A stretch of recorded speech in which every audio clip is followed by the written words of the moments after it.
شاہ عبداللطیف بھٹائی سندھی زبان کے سب سے بڑے شاعر ہیں۔ آپ کی زندگی کا کافی حصہ سفر میں گزرا، اس لیے آپ نے اپنی شاعری میں بہت سے علاقوں کا نہ صرف ذکر کیا ہے بلکہ ان علاقوں کے باشندوں کے رہن سہن، رسم و رواج اور زندگی کے بارے میں بتایا ہے۔ آپ نے اپنے تجربات اور خیالات کو اپنی شاعری میں قلم بند کیا ہے، جسے شاہ و رسالوں کے نام سے یاد کیا جاتا ہے۔ آج ہم شاہ لطیف کے کلام کے پہلے سر کے بارے میں بات کریں گے، جسے سر کلیان کہا جاتا ہے۔ کلیان لفظ سنسکرت زبان کا لفظ ہے۔ کلیان کا مطلب ہے امن، امان، شانتی۔ یہ دیپک راگنی کی قسم ہے جس کو صبح سویر اور رات کے پچھلے پہر میں گایا جاتا ہے، جس وقت لوگ اللہ تعالیٰ کی عبادت کرتے ہیں۔ اللہ تعالیٰ ہر جگہ حاضر اور موجود ہے۔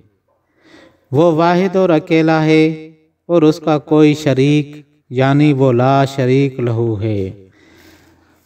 وہ خالق اور رازق ہے، اس نے نہ کسی کو جنا ہے نہ کسی نے اس کو جنا ہے۔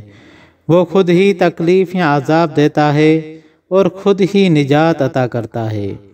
شاہ عبداللطیف بھٹائی فرماتے ہیں، میرا محبوب ماہر علاج اور بڑا حکیم ہے۔ وہ خود ہی محبوب اور اپنا حسن پسند کرتا ہے اور خود ہی حسین چیزوں کا خالق اور خود ہی ان سے محبت کرنے والا عاشق ہے۔ سچے عشق کا ایک ذرہ یا ایک قطرہ قیمتی اور بے بہا ہے۔ پیار کی تمنا کرنا شہادت کا درجہ رکھتی ہے۔